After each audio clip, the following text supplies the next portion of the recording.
Now, just before we start with the wrestling, it's time for a quick geography lesson. Have you heard of Lafayette? Not the flamboyant French general from the Hamilton musical and real life history. No, the town, or city I should say, of Lafayette, Louisiana. Just a few Lafayette facts here. The fourth largest city in the state of Louisiana. It is the birthplace of MMA star and huge WWE fan Daniel Cormier, and it is considered to be the hub of Cajun culture in the United States. I don't personally know much about Cajun culture beyond Gambit from the X-Men cartoon, but nevertheless, it sounds like a pretty vibrant, pretty cultural place.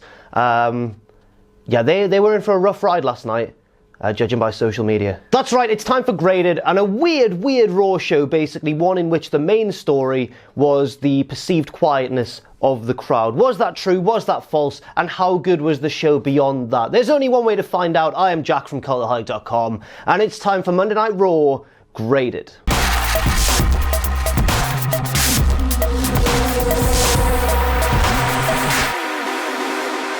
So we start with one of those Triple H promos where it's a member of the Authority or the McMahon family basically making sure we're right where we want them to be. Just right in the groove there, and we can really railroad this story along on the road to WrestleMania. He recaps the pay-per-view from the night before. He mentions the fact that it had already been reported quite widely before the show by ESPN that DX are going into the Hall of Fame.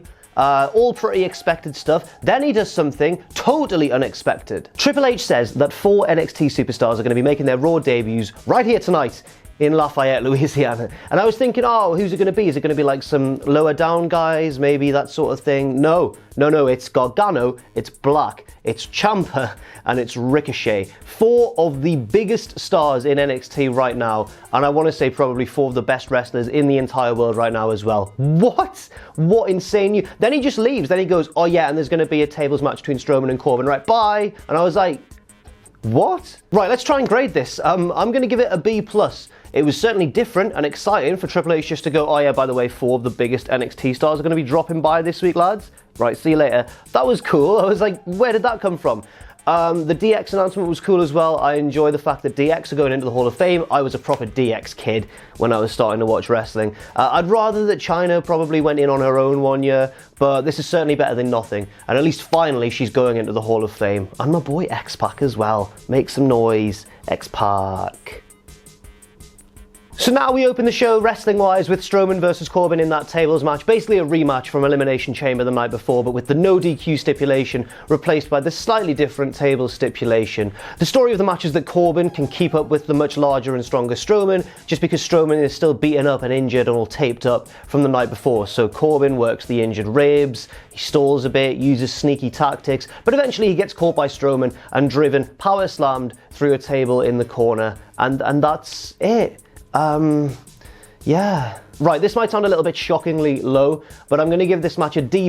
There was nothing offensively bad about the wrestling itself. Strowman and Corbin both did alright. It's more the fact that, coupled with what happened at Elimination Chamber the night before, this really just makes no sense and felt like filler. I mean, what was the point of having McIntyre and Lashley come out and beat down Strowman on pay-per-view, a much more raw sort of angle, and then have Strowman win clean on the TV show the next night? It seemed really backwards and really strange. Plus the fact that the feud itself has been going on for so long and everyone's pretty much sick of it by this stage. I just think it prolongs it. And also there was a bit of a logical hole as well. I'm not sure if this was addressed on commentary or not, maybe I missed it, but why didn't Lashley and McIntyre interfere in this match if they were so happy to interfere in the one at Elimination Chamber? It really doesn't really make that much sense to me. On the way out, Strowman passes Paul Heyman and grabs his collar a little bit, and Heyman's like, you're hurting me, stop it, Braun. Eventually Strowman lets him go and goes to the back, and Heyman then starts to cut a promo and then goes, wait 1 second, and then gets them to play a video package about Brock Lesnar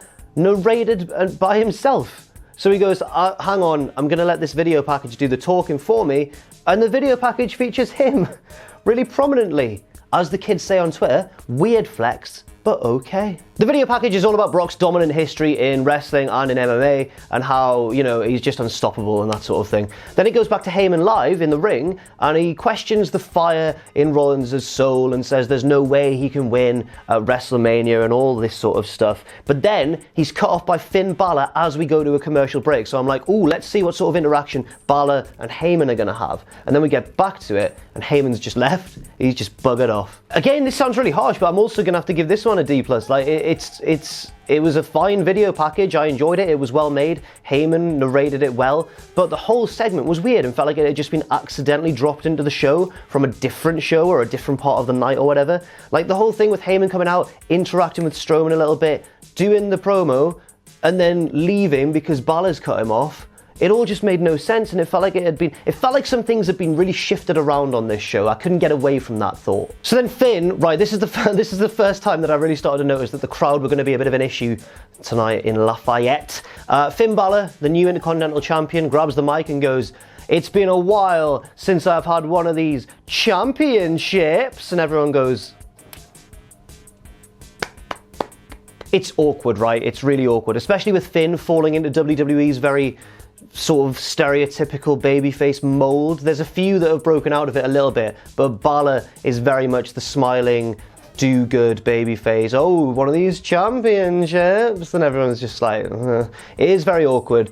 He does get cut off by Lio Rush, however, who goes, "You do not deserve to be IC champion. Lashley deserves to be IC champion." And then Lashley's been sneaking in through the crowd, jumps Finn from behind, and I'm suddenly like, are they back together? Didn't they just break up the night before? So they beat down Finn a little bit, but then here comes Ricochet to save the day. And this ended the segment on a high, to be honest. It's really going to save its overall grade. Ricochet does like a sick forward roll underneath Lio Rush's assault, gets in the ring, he's doing enziguris, excuse me. He's beating up both guys, and then we get that classic end as we go to the break of the faces on one side of the ring, the heels on the outside, and it's like, there's gonna be a bit of a Teddy Long situation coming up. Holla holla, player. Yeah, I'm not really sure what to grade this, to be honest. I think I'm probably gonna go straight down the middle and give it a C, because the Ricochet introduction was really cool. It was nice to see him hitting all of his moves and being a house on fire, as he always is, but surreal and quite charming as well to see it happen in a Monday Night Raw ring. That was really cool to see. But at the same time, it only gets a C because of the whole Lio and Lashley stuff. Like, they'd just broken up the night before. I saw on Twitter, by the way, I saw Meltzer do a tweet along the lines of basically, oh, what I've just said, basically. Like, didn't they just break up the night before? What is going on? Do they not care about us paying attention to the storylines anymore?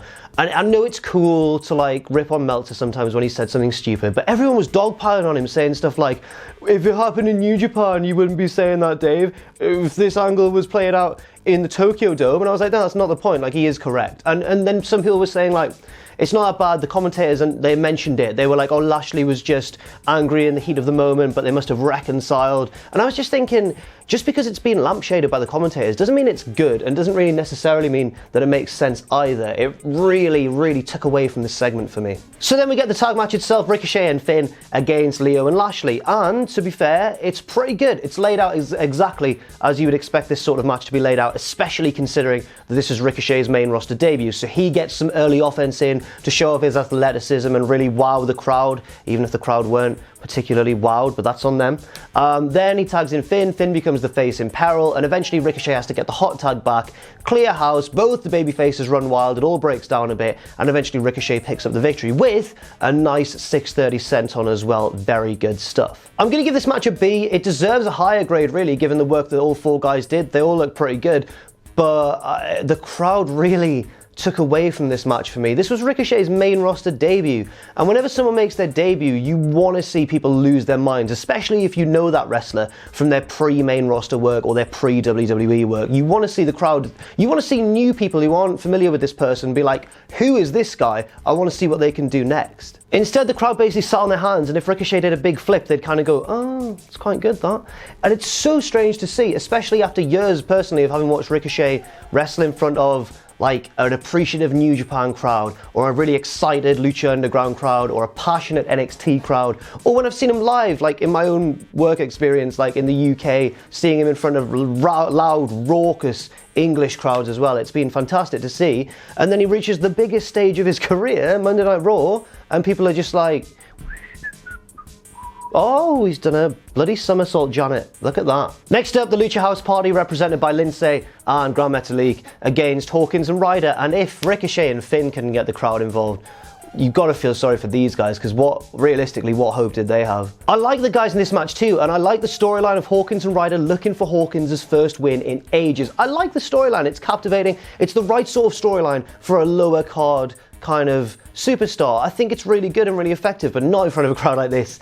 Lindsay picks up the win with the Hurricane Rana, and not even the fact that my boy Lindsay Dorado picked up the pinfall on an episode of Monday Night Raw is enough really to save the lack of crowd involvement for me. I'm going to give it a C+, because the wrestling was generally quite crisp and sharp, and I like the storyline, and I think it was the right decision, and a match that just fit, you know, on the show. But yeah, C+, but it could have been higher. The crowd just, well, they didn't do anything. Next up, yeah, we have to talk about this, I guess. I'm just going to recap it from my notes because it's bizarre. And if I just tell you it, you'll think I'm like half asleep or losing my mind or something. So I'm just going to read it off my notes so you know that this is exactly what happened. Heavy Machinery are interviewed at the top of the ramp. Tucker says they are blue-collar strong and have each other's backs. Otis Dozovich says, all capitals, stakes and weights, Chucky. Lacey Evans interrupts and struts past them. I'm like, cool, she's gonna cut a heel promo. Struts back without saying anything. Then Heavy Machinery strut down the ramp. They strut back. Circle her. She's into it. That's it. I've written that's it on there. Yeah, this gets a D-. Give us proper storylines, not just these weird silent NXT call-ups. People whose charisma, by the way, is their strength, like Lacey Evans and EC3 and those sort of people. They're just not talking. They just do these weird movements and interactions, and they move silently around the regular members of the main roster, like specters in the night, like ghosts, like the Grim Reaper on The Sims when he comes to take away one of your Sims when they've died. It's so strange. So yeah, you know what, a D-. Give us proper storylines to invest in. I get that it's meant to build intrigue, and I would be intrigued at the thought of Lacey managing Otis and Tucker, but at the same time, just say words, use your script writing. Tell us, flesh out the story. Next up, DIY versus The Revival. They've just booked my match of 2016 from NXT TakeOver Toronto. They've just rebooked it and put it on an episode of Monday Night Raw. I was like, hang on, this can't be happening. I'm so excited. I looked around the crowd on my screen, and they were like, some tag teams again. Cool. And they had a really good match as well, obviously, because no two tag teams quite have the chemistry of DIY and The Revival. You know, it was awesome. Not quite on the same level as some of their other matches back in NXT, obviously, but still really, really good stuff. The best match on the show by far. But there were a few things that let it down for me a little bit. DIY picked up the win, by the way. Gargano and Ciampa hitting their double team, you know, knee, kick, your head really hurts now. That means we can pin you and win. They hit that move, that's what it's called, and yeah, picked up the victory, which might be a little bit surprising actually, given that the Revival only just won the Raw Tag Team titles. This was, of course, a non-title match, but I do just have a few issues with it, if you'll indulge me for a second. So it gets a B+. The match should have got an A- or something because I really enjoyed it, but it gets a B+ because of these issues, despite the great chemistry on display. One, too tag heavy a show already. We'd seen several tag matches already by this point, and I just feel as though if they were going to do this match justice, they should have had it be the only or one of the only tag team matches on the show. Instead, it was far from that. Secondly as well, right, point number 2, I enjoy a clean and decisive finish more than a screwy non-finish or no contest 99% of the time. But in rare circumstances, a non-finish is actually for the best given the booking constraints or whatever going on at the time. This may have been one of those instances. I like that Gargano and Ciampa looked strong upon their main roster debut. I don't like the fact that the Revival lost so soon after winning the Raw Tag Team titles. I don't know what finish you could have done. You know what, if they'd put them out there for half an hour and gone, wrestle to a time limit draw, would anyone have complained? I'd probably have enjoyed that more than a decisive result, but I'm just saying, that's my opinion. So then we basically get the Finn Bálor segment part 2, where Sasha and Bayley come out with their new titles in what should be a huge celebration. And they go, oh yeah, we are your first women's tag team champions. And everyone goes, oh, quite hungry, actually. They say they're going to be fighting champions and they're going to defend their titles against the best of Raw, the best of SmackDown, and even the best of NXT. I was like, whoa! And the crowd in Lafayette were like,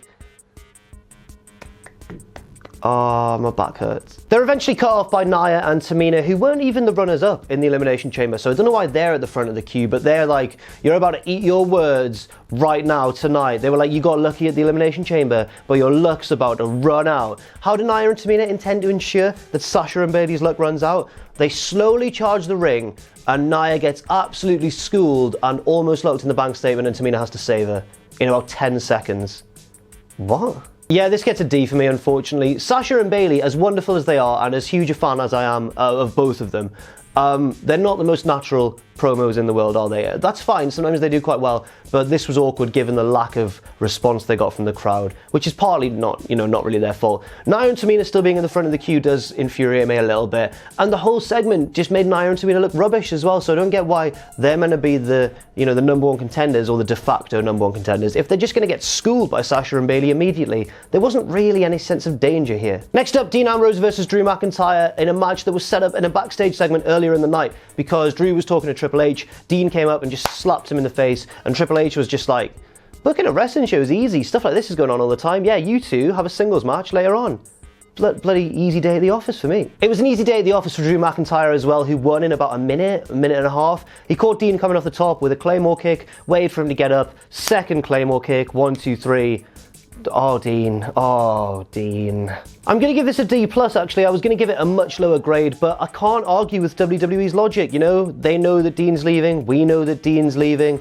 Why would they build Dean up? Why not use him to help elevate other superstars on the card, particularly someone like Drew McIntyre, who really deserves it? I can't argue with the logic, it's just not particularly fun to watch. But it also gets a little bit of a boost up to a D+ as well, because of the backstage segment afterwards where Rollins is there getting all excited about his match at WrestleMania, and then Dean comes along and just goes, "Where the hell were you out there, man?" As if they're still friends, and Seth's like, "Are you alright?" And Dean's just like, "No, not really."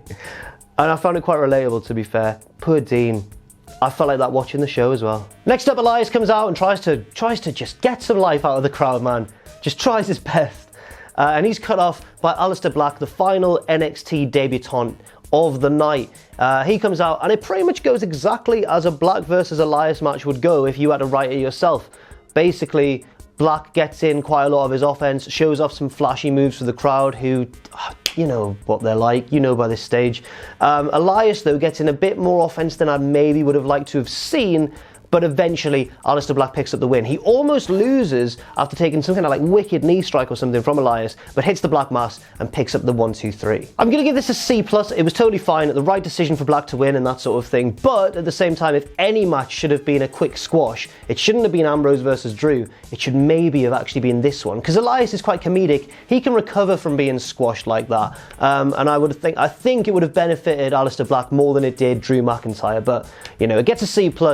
But the crowd are so dead by this point, it just feels like the show is really grinding to a halt, really stumbling over the finish line. Don't worry, there's only one segment left to go. That segment is the main event of the evening, Ronda Rousey versus Ruby Riott in a rematch from Elimination Chamber. I was complaining after Elimination Chamber because Ruby Riott didn't get enough of a chance. She got absolutely squashed in the match and it may have harmed her. I guess this match was meant to make up for that and remind us all that, she's a competent wrestler. She's not going to get destroyed by everybody, but in kayfabe, does it really make sense? Because if you've got a title shot and you get utterly wiped out by the champion at the pay-per-view, at the big event, why would you the next night get another rematch against that same person? Why would you be rewarded in that way? But she does have a better showing, to be fair, partly because Logan and Morgan are on the outside, grabbing Ronda's feet and that sort of thing. But eventually Ronda is able to even the odds with a terrifying crossbody from the top rope, which they just about catch her on. Oh, she didn't look like a natural high flyer. Stick to what you're good at, Ronda. Stick to all your throws and your arm locks and that sort of thing, Don't be going up to the top rope. That was properly scary. She manages to get the armbar on Ruby shortly after and submit her, and then Logan and Morgan come out into the ring and try and attack Ronda, and she batters them and stands tall to end the show. And I'm going to give it straight down the middle a C. It was an unspectacular end to an unspectacular show, which sounds so bizarre given the fact that we saw the debuts of Black, DIY and Ricochet all on the same night, and the show was still just a bit, maybe, I've just thought, maybe Raw is too long. Just had this ingenious idea in my head. So yeah, I'm going to have to give this a C-, but not entirely WWE's fault. A lot of that is on the crowd, and I'm not blaming, if you were there and you were making noise yourself, fair play. It's not, I'm not blaming every single person in the crowd, but collectively, the atmosphere was just pretty dead in the arena.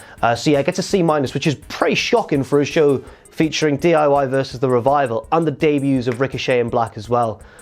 Again, it's not all the crowd's fault. Some of the booking was off too, like that weird Paul Heyman segment, the weird Otis Dozovich, Tucker Knight and Lacey Evans segment. Those sort of things didn't help either. Generally, just a bit of a shockingly bland show considering how exciting it looked like it was being set up to be. So that's it for this week. The most uneventful, eventful episode of Raw ever. Thanks very much for watching. I've been Jack from Cultaholic.com. You can follow me on Twitter if you want to, at Jack the Jobber. You can follow all of us at Cultaholic and check out our Patreon as well, patreon.com/Cultaholic. And never forget, of course, if you haven't done so already, to hit subscribe and to join us.